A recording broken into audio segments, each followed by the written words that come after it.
Hello everyone, I'm Simon, and this is a talk called Vendors Open Your APIs, Let's Interface, which I still have no particular clue what it's about.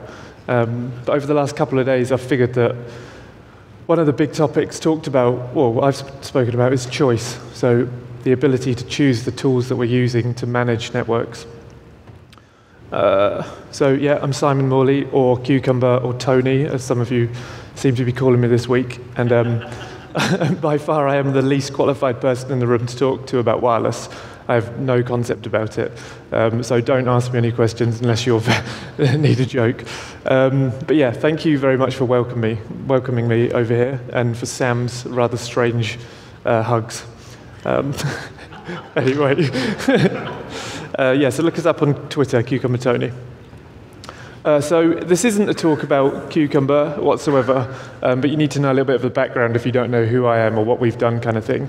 So we don't sell cucumbers or cats, and yes, it is a stupid company name. I'm sorry about that. So first and foremost, it's a platform for managing open WRT devices that we built internally, and then we've kind of extracted, and that's why it's got a stupid name. And the second thing, because of the kind of history of the company, we've got a multitude of different companies coming to us, resellers, system integrators kind of thing. They had different kind of devices. So the most popular one that people have come to recently is the Ruckus VSZ, which I'm told is not the right terminology in the US. Is it VSC? VSC? VSZ? VSC? Z. Got it. So we started fiddling around with the VSZs. I'm sticking with the English pronunciation.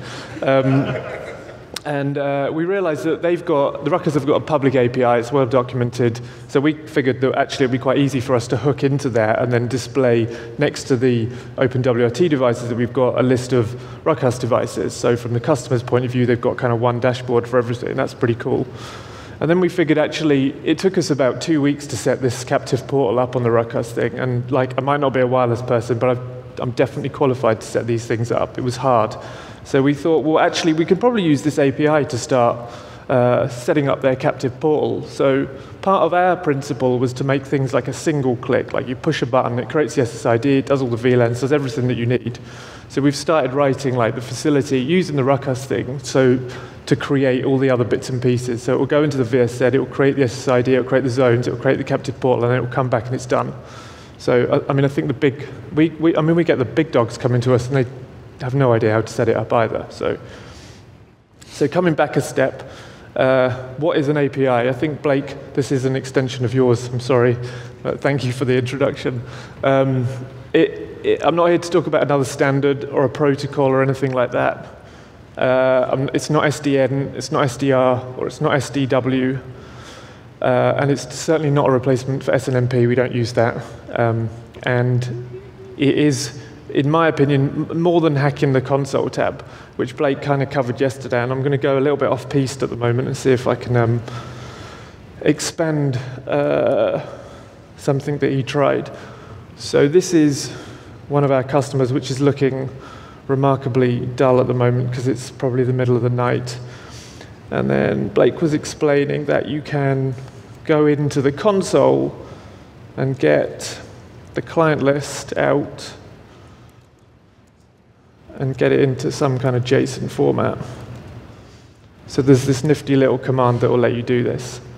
And there you end up with a list of clients.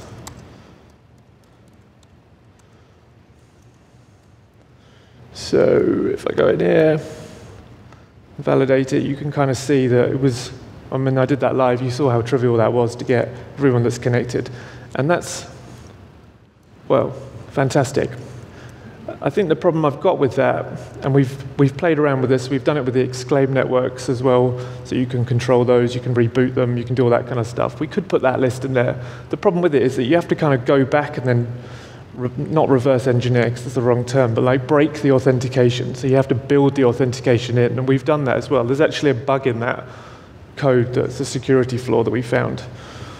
So I think the point of it is that it's all very well and good to have the API and the JSON and all this stuff, but it needs to be documented. It needs to be documented well so you can access it. And I guess some of you are wondering why you need extra tools on top of a portal. or the ones that you've got, the controllers that you're using, or the Aruba stuff that you're using, because you're probably comfortable with it.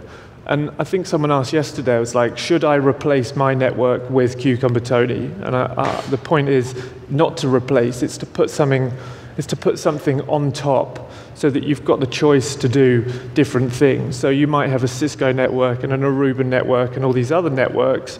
If you could bolt in really simply using like some kind of API, you could then provide like a bunch of different tools. So from your point of view, you could use the kind of high-end tools because you're comfortable with them. Maybe you could invent like a new captive portal or a way to log on. The possibilities are like endless and massive kind of thing.